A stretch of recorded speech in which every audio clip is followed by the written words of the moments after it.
Olá, eu sou a professora Clarissa da UFSCar. Sejam bem-vindos à disciplina Planejamento e Controle da Produção 1. O objetivo da aula de hoje é apresentar o conceito de sistema de produção e também apresentar a importância de se classificar um sistema de produção. Um sistema de produção pode ser definido como tudo aquilo que transforma input em output com valor inerente. Ou então, uma definição um pouco mais elaborada seria um conjunto de elementos, humanos, físicos e de procedimentos gerenciais que estão interrelacionados e que são projetados para gerar produtos finais cujo valor supere o total dos custos incorridos para obtê-lo. Observe então na figura à direita do slide, onde temos o input, representado por um círculo amarelo com um cifrão, o output por um círculo vermelho com 3 cifrões e um retângulo com vários elementos no meio. Esses elementos são os elementos humanos, as pessoas, funcionários, elementos físicos, as máquinas necessárias à produção e também os procedimentos gerenciais. Esses elementos eles estão relacionados e são organizados de maneira que eu consiga transformar o input em output, agregando valor. Os sistemas de produção já existem há muito tempo. Na época dos egípcios, na construção das pirâmides, o sistema de produção era conhecido como sistema de produção antigo. Ao longo do tempo, os sistemas de produção foram evoluindo, sendo que na época da Idade Média, nós conhecemos o sistema de produção como sistema de produção feudal. Na época da primeira Revolução Industrial, na Europa, o sistema de produção passou a ser o europeu e, mais recentemente, o sistema americano, que teve início no início do século XIX com o desenvolvimento do torno moderno. Fato esse que proporcionou o início da indústria de máquinas e ferramentas e forneceu bases para a produção em larga escala.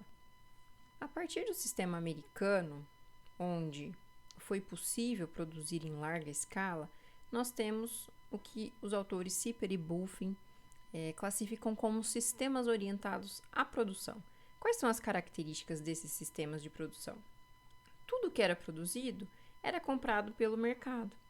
O consumidor não tinha influência no que comprar, o consumidor não tinha um poder de alterar o modelo, cor, ou fazer um pedido específico ou customizado para a empresa. A empresa tinha como foco a eficiência. Então, era um sistema de produção onde a empresa definia qual produto ia ser feito. Por exemplo, a Ford, na época, no início do século XX, fabricava um único modelo, o Ford T preto. E esse único modelo era vendido e totalmente absorvido pelo mercado da época. Mas as pessoas não tinham o poder de solicitar à Ford, por exemplo, uma outra cor sequer desse modelo. Então, esses são os sistemas orientados à produção. A título de exemplo, eu trouxe aqui uma linha do tempo para a gente entender a busca pela eficiência nesse tipo de sistema de produção. Aqui também a gente conhece como termo de manufatura em massa. Observe nessa linha do tempo que no início, ali em 1908, onde há a introdução da linha de montagem na Ford e a introdução dos princípios de divisão de trabalho de Taylor, onde cada trabalhador executava uma única tarefa. Percebam que, no início dessa década, o custo de produção de um automóvel era de $780. Por volta dos anos 1920, o custo de produção caiu para 290. A produção anual, em 1910, era de 76 mil veículos. Já em 1920, 2 milhões de veículos. Então, com a introdução, por exemplo, da linha de montagem móvel na Ford, eles conseguiram reduzir o tempo de operação de produção de um chassi de 12 horas para 1 hora, e utilizando menos da metade do número de trabalhadores. Então, essa linha do tempo exemplifica a busca pela eficiência desses sistemas de produção orientados à produção, ou aqui o exemplo mais especificamente da manufatura em massa da Ford. Esses números, esses exemplos, são de um livro que eu recomendo a leitura para o engenheiro de produção, que é A Máquina que Mudou o Mundo, dos autores Womack, Jones e Ross. O tempo foi passando, o mercado foi se transformando e os sistemas de produção evoluíram também. Então, a partir dos anos 1980, o mercado sofreu uma série de transformações e esse sistema de produção passou a ser chamado sistema de produção voltado ao mercado. Quais transformações foram essas? Aumento da concorrência global. Então, até a Segunda Guerra Mundial, a gente tinha um predomínio da indústria americana no contexto internacional. A partir do pós-guerra, nós temos principalmente o Japão querendo se refazer da Segunda Guerra Mundial, investindo na indústria, além dos países europeus.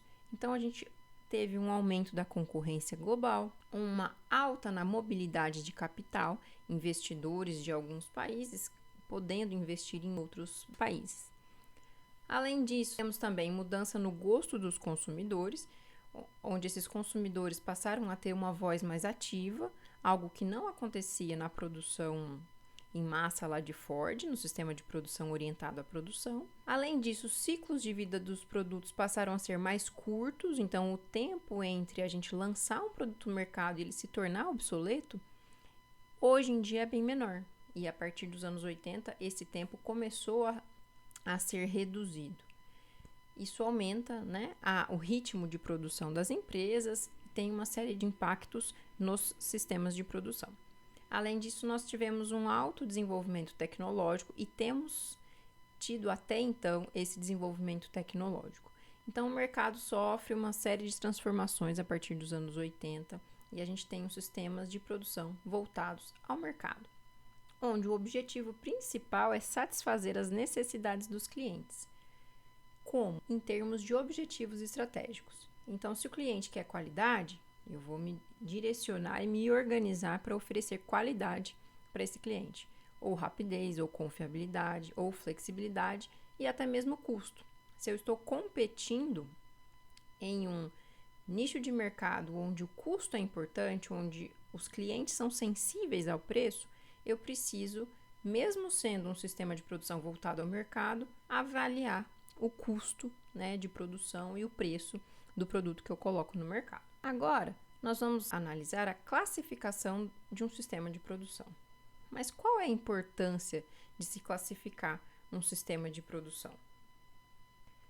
O propósito da classificação é conhecer as características de um determinado sistema de produção e orientar as abordagens de gestão a serem adotadas nesse mesmo sistema. É super importante conhecermos o sistema de produção que nós vamos fazer a gestão. A título de exemplo, uma empresa que faz bebidas, ela é gerida de uma maneira bem diferente de uma empresa, de uma indústria que trabalha com eletrodomésticos, por exemplo. Em um eu tenho um sistema contínuo, o outro já tem um sistema intermitente, que trabalha com lotes. A organização dessas empresas tem que ser diferente, pois as características e a natureza de seus sistemas de produção são bastante distintos.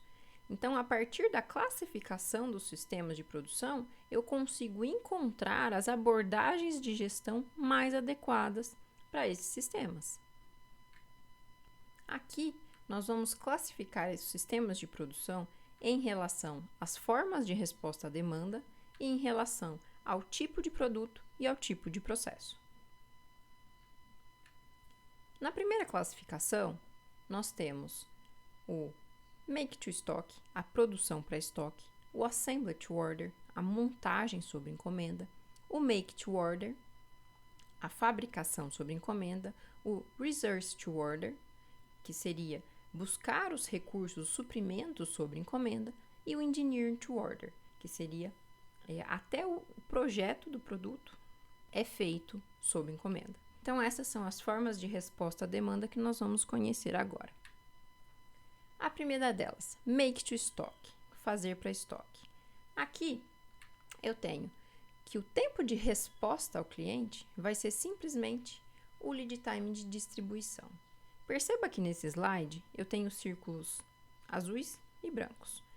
O círculo azul representa a etapa realizada para estoque e o branco a etapa realizada somente depois que o pedido do cliente foi confirmado.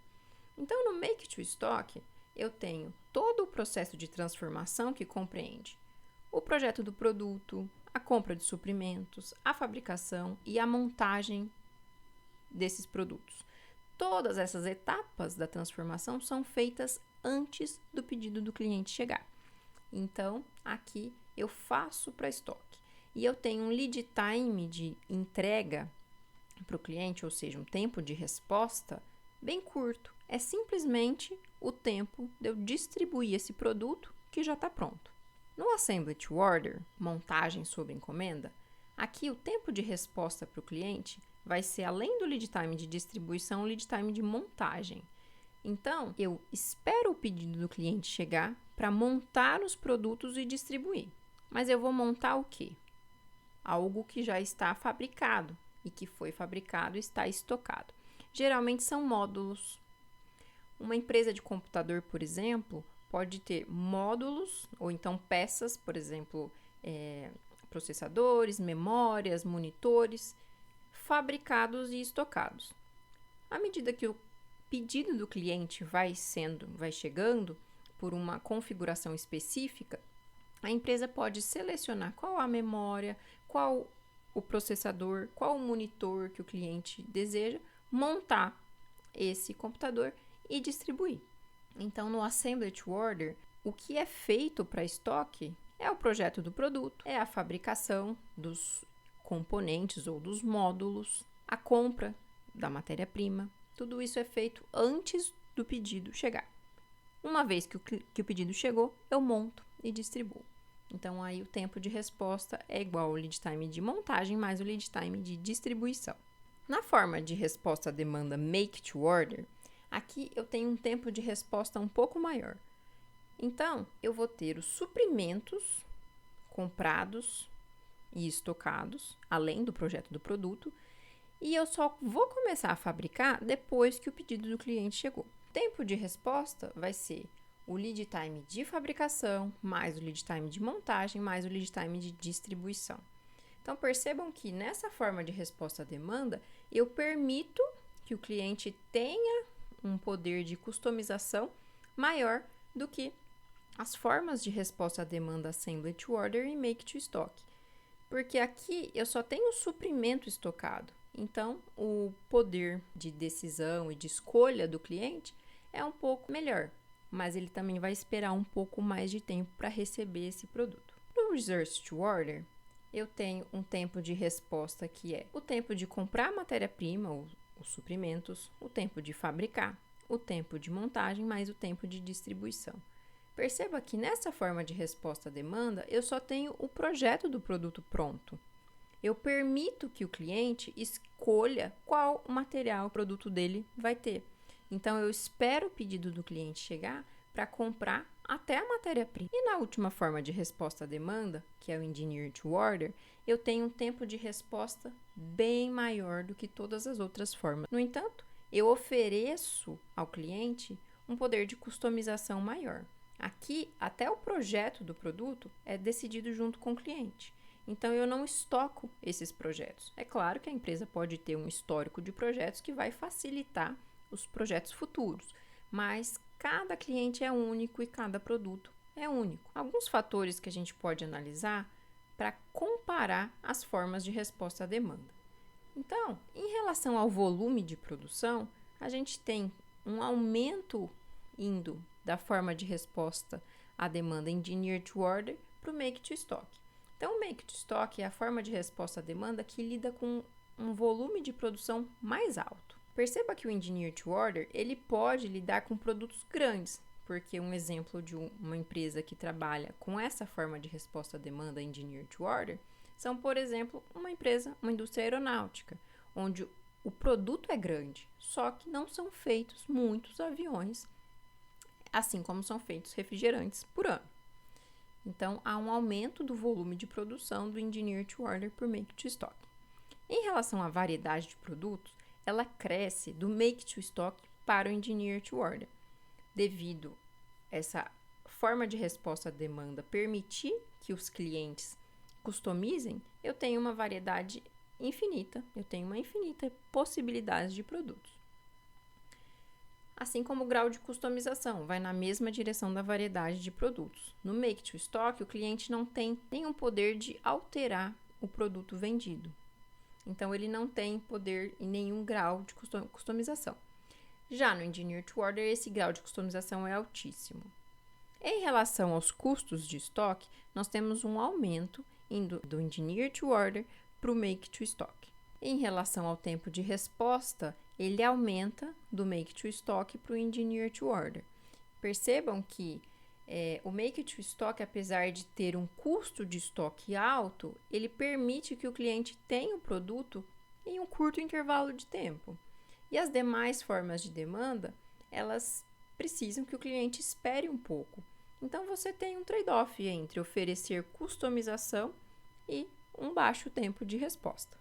Continuando a nossa classificação dos sistemas de produção, agora com base no tipo de produto e processo, nós vamos utilizar aqui a classificação de 1974 de Johnson e Montgomery. Existem várias classificações na literatura, vários autores se prestaram ao trabalho de classificar os sistemas de produção. Aqui a gente vai apresentar a classificação de Johnson e Montgomery, que ela compreende 4 categorias. A primeira delas é o sistema contínuo. Um sistema de produção contínuo é aquele que produz poucas famílias de produtos similares e feitos em um volume muito grande. Indústrias de processo são exemplos de sistemas contínuos. Então, eu não interrompo a produção, ela corre continuamente. Todas as máquinas são projetadas para executar e para processar 2 tipos de produtos somente. Então, eu não tenho flexibilidade nessas máquinas. E elas são projetadas para fazer essas poucas famílias de produtos. E geralmente são empresas que não param, que trabalham 3 turnos direto, que trabalham para estoque. Porque o investimento feito nesse maquinário, nessas linhas, é muito alto. Então, são empresas que precisam trabalhar atrás da eficiência. Então, precisam fazer em grande volume para que esse sistema de produção seja vantajoso. Exemplos de sistemas contínuos são uma refinaria de petróleo, que é um exemplo também de uma indústria de processo onde há uma alteração química ou física, no produto. A indústria têxtil, a indústria de bebidas, a indústria farmacêutica. Então, são exemplos de empresas que trabalham baixa variedade, pouquíssimas famílias de produtos muito parecidos e num volume muito alto de produção, com um processo produtivo pensado para esses poucos produtos que as empresas oferecem.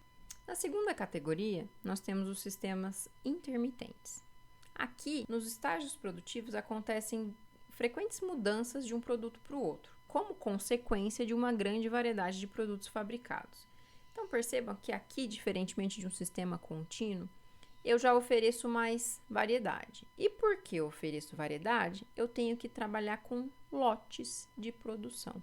Então, o lote de produção, ele pode seguir diversos roteiros, dependendo do sistema, mas eu tenho que trabalhar com lotes. Primeiramente, o tamanho do lote de produção é a quantidade de peças que eu faço entre as preparações de máquinas, ou seja, entre um setup e outro. Se eu tenho que preparar a máquina, significa que os produtos que eu estou fazendo são diferentes, tem alguma diferença. Então, eu trabalho com lote de produção porque eu quero oferecer uma determinada variedade de produto.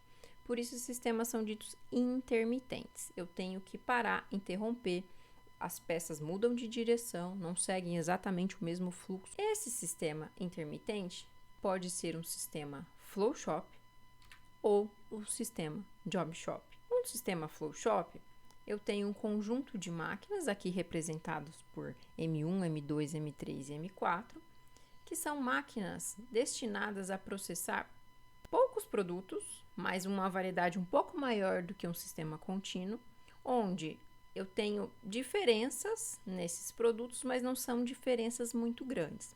Por isso aqui eu coloquei 3 círculos de cores distintas para representar que eu preciso preparar a máquina entre um produto e outro, mas essas diferenças não são tão grandes. Então, nesses sistemas eu tenho produtos similares, a variedade não é tão grande, e eu tenho máquinas dedicadas. As máquinas aqui representadas por M1, M2, M3 e M4 são ditas dedicadas, pois elas são projetadas para fabricar um conjunto pequeno de operações. Então, eu consigo fazer um setup para alterar e produzir o círculo azul, o círculo vermelho ou o círculo verde, mas eu, por exemplo, não poderia processar um trapézio maior, muito grande, maior do que esses círculos ou um triângulo. Então, essas figurinhas estão aqui apenas para representar produtos com similares.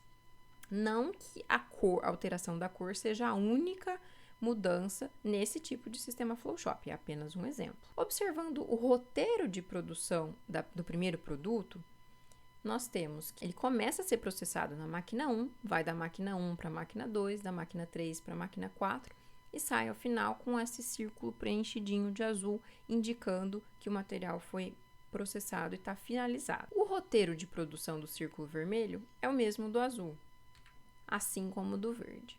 Então, uma característica fundamental de um sistema Flowshop é que os produtos seguem roteiros de produção semelhantes ou até mesmo idênticos, como no exemplo que eu dei. Aqui seria possível que um produto pulasse uma máquina, por exemplo, fosse fabricado na máquina 1, pulasse a 2, fosse para 3 e para 4. Ainda assim, eu tenho um sistema Flowshop, tá? O que eu não posso é voltar, por exemplo, ir da máquina 1 para 2, da 2 para 1 e da 1 para 3. Então, quando não existe a volta nesse sistema Flowshop. Então, os produtos seguem numa única direção, geralmente com roteiros idênticos ou muito parecidos. Então, essas características de produtos similares e máquinas dedicadas fazem com que eu tenha um alto volume de produção, aqui dita produção em massa, um baixo tempo de setup. Por que um baixo tempo de setup? Porque os produtos não têm diferenças muito grandes. Então, para eu preparar uma máquina para processar o produto A ou B, eu levo pouco tempo. Lembrem-se que são máquinas dedicadas, já foram pensadas e projetadas para um determinado número de operações. Porque eu tenho um baixo tempo de setup, eu permito que os produtos se movam rapidamente ao longo da linha. Não leva muito tempo para preparar a máquina, então eu processo e já posso passar esse produto para a próxima máquina. O que me permite ter um sistema de manuseio de materiais específico ou até mesmo fixo. Como as peças seguem roteiros de produção semelhantes ou até mesmo idênticos, todo mundo vai passar pelo mesmo trajeto. Então, eu posso colocar esteiras, por exemplo, para transportar esses produtos ao longo do roteiro de produção. Eu posso ter lotes de transferência pequenos. O que são lotes de transferência? É a quantidade de peça que eu transfiro de uma máquina para outra. Não necessariamente ele é igual ao lote de produção. Eu posso ter um tamanho de lote de produção de 100 peças, ou seja, preparo a máquina, começo a produzir, eu só termino aquele lote depois que eu produzir 100 peças. Só que eu posso passar para a máquina seguinte, por exemplo, colocar na esteira, de um em um, passar para a próxima máquina. Então, antes de eu terminar de processar o tamanho de lote de produção, eu já estou transferindo para a máquina 2 adiantar a tarefa dela. Então, o lote de transferência ele pode ser pequeno e até mesmo unitário. A produção nesses sistemas é dada em taxas, em unidades por hora, em quilos por minuto. E aqui é necessário que o sistema de produção trabalhe com o estoque de matéria-prima. Então, geralmente, um sistema Flowshop, ele atende a demanda na forma make to stock. Esse conjunto de características faz com que esse sistema de produção Flowshop tenha baixos níveis de estoque em processo, conhecido também pelo termo work in process. Como as peças se movem rapidamente ao longo da linha e eu tenho baixos tempos de setup, as peças não ficam muito tempo esperando. Então, elas atravessam a linha rapidamente e logo se transformam em produto acabado. Então, eu tenho um baixo nível de estoque em processo. Consequentemente, eu tenho um baixo tempo de atravessamento, ou seja, eu tenho um baixo lead time. Tanto o estoque em processo quanto o lead time são indicadores de desempenho.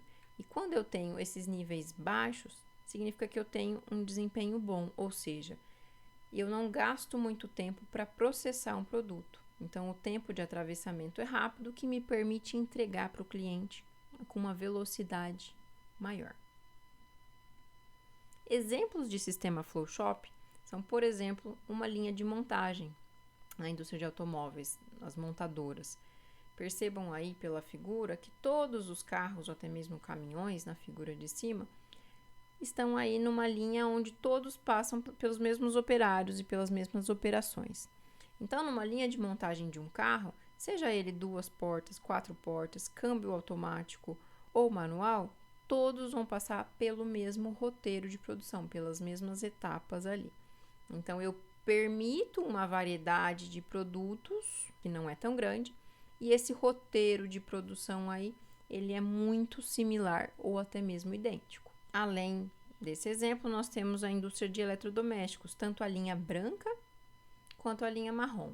A linha branca faz eletrodomésticos como lavadoras, geladeiras, fogões, e a linha marrom, televisores e eletroportáteis.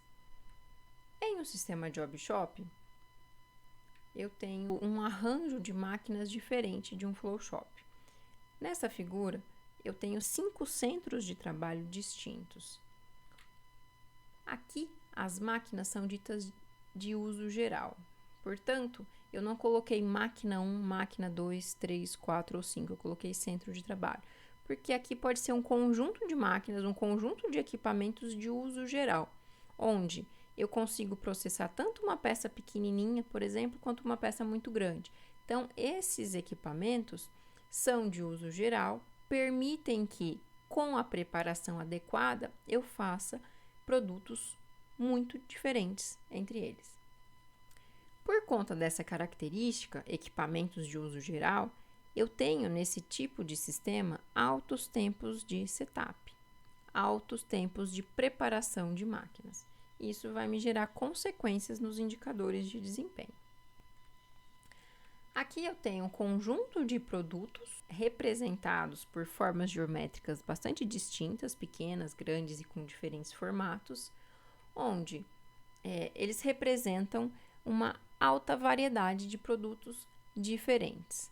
E essa variedade implica em roteiros de produção diferentes também. Esses produtos podem ser feitos de acordo com o design desejado pelo cliente. Esse sistema Job Shop permite que as empresas trabalhem com formas de resposta à demanda com um nível de customização um pouco maior do que o MTS. Então, exemplos dessas formas é o Make to Order, Research to Order e o Assembly to Order. Cada produto tem um volume de produção não muito alto.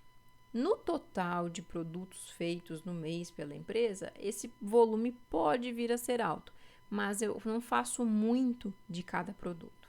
Eu tenho, então, um baixo volume de produção quando eu comparo com o sistema Flowshop. Então, analisando o roteiro do primeiro produto, o triângulo azul, ele inicia a sua produção no centro de trabalho 1. Vai para o 2, do 2 para o 3, do 3 para o 4, onde ele é finalizado, aí representado pelo triângulo preenchido. O roteiro do retângulo verde, ele inicia no centro de trabalho 1, vai do centro de trabalho 1 para o 2, do 2 para o 3, do 3 para o 5, finalizando a sua produção. Se analisarmos todos os roteiros de produção dos produtos apresentados, nós vamos ver que cada um tem um trajeto diferente. Eles podem coincidir em algum trecho, mas sofrem processamentos em etapas diferentes. Percebam então que só pelo processamento desses 6 produtos apresentados, eu já consigo enxergar uma bagunça de movimentação de material nesse sistema Job Shop.